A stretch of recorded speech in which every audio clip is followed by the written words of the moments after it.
इस बात से बिल्कुल भी इनकार नहीं किया जा सकता है कि परिवार में लड़की के पैदा होते ही उसे शादी का सही मतलब सिखा दिया जाता है। मुझे भी बचपन से यही सिखाया गया था कि शादी एक पवित्र बंधन है जिसे हर कीमत पर संजोकर रखना चाहिए। शायद इसलिए ही क्योंकि मेरे माता पिता भाई बहनों की मैरिड लाइफ बहुत ज़्यादा खुशहाल थी। यही एक वजह भी है कि मैं भी इस तथ्य पर विश्वास करने लगी थी कि जिससे भी मेरी शादी होगी उसके साथ मैं कदम से कदम मिलाकर चलूंगी। लेकिन मेरे साथ ऐसा नहीं हुआ। समय के साथ मुझे समझ आया कि कैसे हम दूसरों की खुशियों की परवाह करते हुए खुद की खुशी को दांव पर लगा देते हैं। दरअसल जब मेरी शादी हुई थी तो उस समय मैं केवल 26 साल की थी। अपनी शादी को लेकर मैं बहुत ज़्यादा एक्साइटेड थी। ऐसा इसलिए क्योंकि मुझे यकीन था कि मेरे माता पिता की तरह मेरा भी वैवाहिक जीवन काफ़ी अच्छा होगा। उन्होंने मेरे लिए एकदम सही इंसान चुना होगा जो मुझे हमेशा खुश रखेगा। लेकिन मैं नहीं जानती थी कि मेरी किस्मत में कुछ और ही लिखा है। शादी से पहले मैं अपने होने वाले पति से एक दो बार ही मिली थी। वह काफ़ी शर्मीला और शिष्ट था।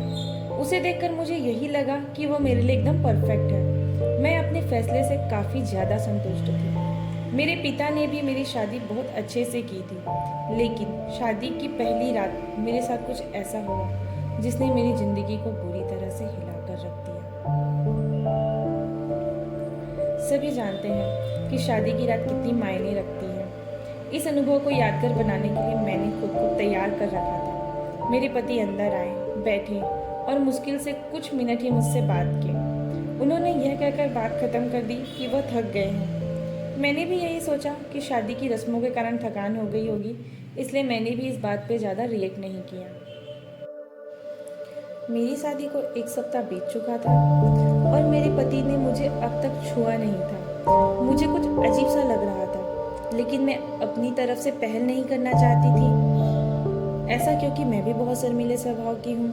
वैसे तो वह बहुत सभ्य व्यक्ति था, लेकिन एक चीज़ जो मुझे बार बार परेशान कर रही थी कि उसे मेरे साथ फिजिकल होने में कोई दिलचस्पी क्यों नहीं थी। यही नहीं, जैसे जैसे समय बीतता गया उनके साथ रहकर मुझे ऐसा लगने लगा कि वो मेरे पति बनने के बजाय दोस्त बना रहना ज़्यादा पसंद करते हैं। महीने बीतते गए, वैसे ही मुझे हर रोज़ एक नई चीज़ का अनुभव होने लगा। लेकिन अब भी हमारे बीच न्यू कपल वाली फीलिंग नहीं थी। ऐसा लग रहा था कि शादी करना और इसे बनाए रखना उनकी मजबूरी बन गई है। मैंने कभी उनसे शिकायत नहीं की क्योंकि वह बहुत नेक दिल और दयालु इंसान थे। मुझे उनके साथ किसी तरह की कोई दिक्कत नहीं थी, लेकिन इसके बाद भी मुझे लगता था कि मेरी शादी में कुछ कमी है।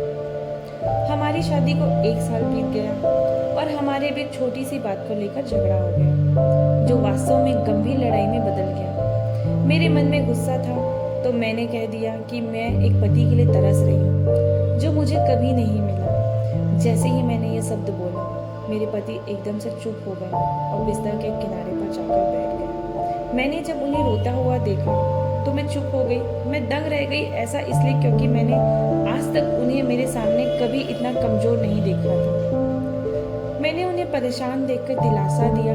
तभी उन्होंने मुझसे माफ़ी मांगी और कहा कि उनका इरादा मुझे चोट पहुंचाने का बिल्कुल भी नहीं था, लेकिन उन्हें महिलाएं पसंद नहीं हैं। मैं कांपते हुए अपनी जगह पर खड़ी हो गई। उन्होंने कबूल किया कि वह समलैंगिक है। मैं कुछ समझ नहीं पा रही थी। मैंने फिर पूछा कि आप समलैंगिक हैं? तो उसने मेरी तरफ देखा और कुछ नहीं कहा। मैं यही सोच रही थी कि मेरी शादी बस एक दिखावा थी। मैं बिस्तर पर चुपचाप लेट गई और हकीकत से भागने के लिए सोने की कोशिश करने लगी। लेकिन मैं अच्छे से जानती थी कि यह सपना नहीं है। मेरे पति पुरुषों को पसंद करते हैं। मुझे ये बात हर हाल में स्वीकारनी थी। लेकिन इस दौरान मेरी अपनी खुशी का क्या? मैंने अपनी खुशी की परवाह न किए बगैर उनके साथ जीवन भर शादी का ढोंग रचाने का फैसला किया।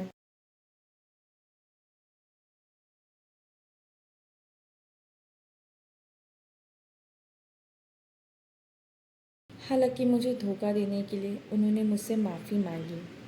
उन्होंने कहा वह सब कुछ मुझे बताना चाहते थे, लेकिन उन्हें लगा कि वैवाहिक जीवन में व्यस्त होने के बाद शायद वह बदल जाएंगे।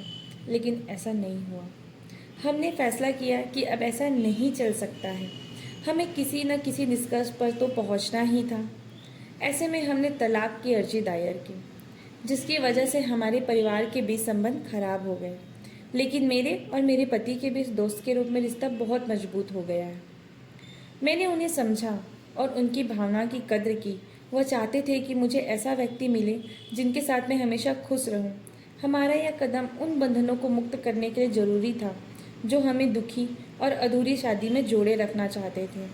लेकिन मुझे खुशी है कि हमने समाज की परवाह नहीं की, बल्कि अपनी खुशी के बारे में सोचा। सच कहूँ तो आज मैं बेहद खुश हूँ और वो भी अपनी लाइफ में बहुत खुश है।